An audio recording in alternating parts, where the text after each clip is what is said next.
So, how did Autopsy come into your life then? When did you first hear about it? I was I was in Los Angeles and I saw The Conjuring with a friend of mine in the theater, and I just fell in love with this stylish, simple, classical horror filmmaking.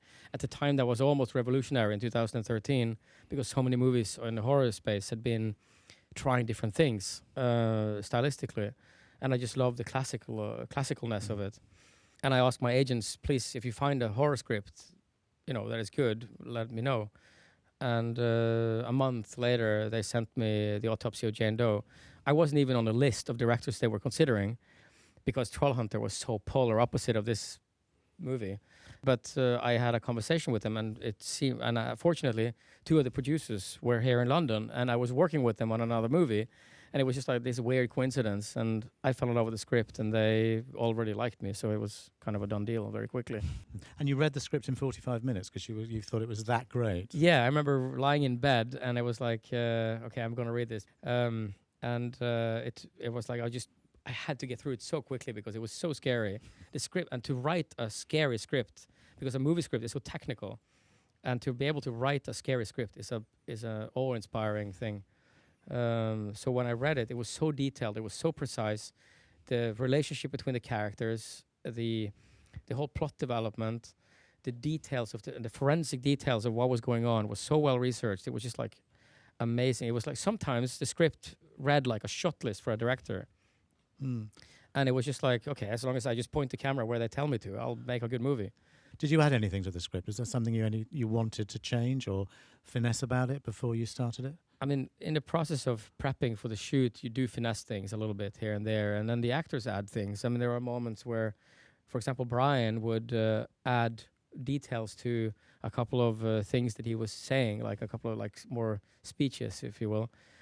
And they were really beautiful things that we all fell in love with. There is always a constant kind of development, but the script was so tight from the beginning, from the moment I got it, that it was just an issue of get a camera in front of an actor. It wasn't originally going to be Brian Cox, though, was it?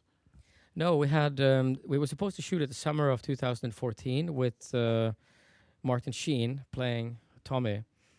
And then we had to push through to August for some economical reasons and some various other things.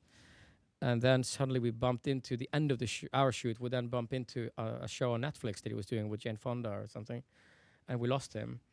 And then we've had Brian read the script in the fall of 2014, and he loved it and said yes to do it. And then we had to wait for his schedule. And then in the meanwhile, we also got Emil Hirsch, because when you have Brian Cox, you get other good actors who want to do it, because it's like just to act with Brian Cox is like, yeah.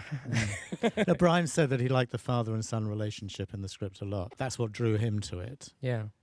So and did they need much work on the chemistry department there? I mean, did they click almost immediately, him and Emil? Yeah, they clicked. As human beings, they really clicked. And it's just those luck. I mean, to make a movie, there is so much luck involved. And to have these two great actors who are great individually, but then in addition, they're great on screen together. You can't predict that and you can't plan it. And I was just a lucky bystander to watch them perform in front of my camera. Yeah. I mean, how much guidance did like Brian and Emil need? I mean, obviously, none of us are morticians. We wouldn't know how they go about stuff. But did they actually insist that it was actually authentic down the line? I think a lot of, you said, the emotional relationship between father and son is definitely a big reason for Brian's interest in the movie. But also just to be able to portray a person who does this in a realistic manner, I think there was a lot of attraction in that as well. So he was very detailed about, they were standing like, okay, I got to hold it like this, got to hold it like that, got to do this, how do I hold? I mean, it was a constant dialogue on set. At times I almost, in a way, had a co-director because we were just like figuring this out shot by shot, how everything should look and be right. And I was one of the proudest moments for me finishing the movie was when Stuart, the mortician, came up to me and he shook my hand and he said, "I'm proud to have worked on this movie," because we took it so seriously to make it real. Even though, of course, there are liberties made when you're dealing with a supernatural thing and there are things that aren't actually biologically correct happening on screen.